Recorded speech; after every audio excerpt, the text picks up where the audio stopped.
Magluto tayo ngayon kapatid ng munggo. Kung napapanood nyo yung mga dati kong paraan ng pagluluto, hindi talaga ako mahilig mag-isa dahil ayoko ng mga mamantikang pagkain.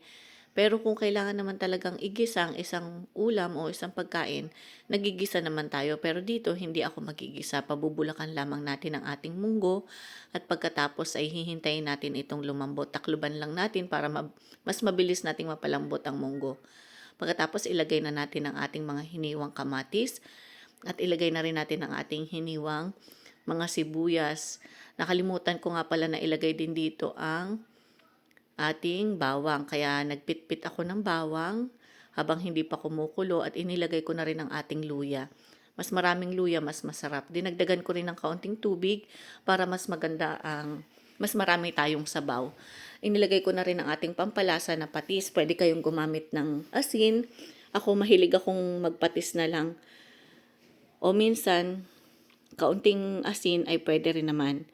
Hintayin lamang natin na kumulo ang ating gulay, ang ating sabaw at pagkatapos ay titikman natin ito kung may lasa na. Kapag kumukulo na, hintayin naman natin na maluto itong inilagay natin na sotanghon.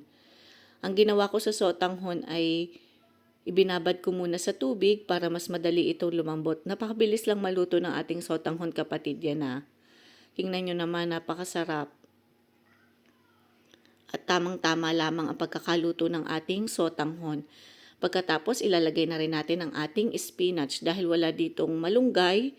Spinach lagi ang ginagamit ko sa pagluluto ng mga gulay. Masustansya din itong spinach kapatid. Kaya kung wala rin kayong malunggay na available sa inyong lugar, pwede rin kayong gumamit ng ganitong klaseng mga dahon-dahon. Hintayin lamang natin na kumulo ito at pagkatapos ay maluto ang ating spinach at yan tapos na po ang ating gulay na munggo. Ito po ay bulang lang kung tawagin dahil hindi naman po tayo naggisa. Napakasarap po nito at napakasustansya. At para naman po mas maging espesyal ang ating nilutong gulay na munggo, naglagay po ako ng chicharon na nabili ko po dito sa isang supermarket. Dito sa Germany, 2 euro po ang isang balot. Nilagyan ko na rin po ito ng dilis sa ibabaw para mas maging espesyal. Naku, napakasarap kapatid. Subukan nyo na din po kung kayo ay merong mga natitirang gulay dyan sa inyong bahay, pwede po kayo magluto ngayon ng munggo. Napakasarap po. Lagyan nyo rin ng dilis, lagyan nyo rin ng kaunting chicharon at talagang solve na ang ating tanghalian. Salamat kapatid sa inyong panonood. Pagpalain kayong lagi ng Panginoon. God bless everyone. Goodbye!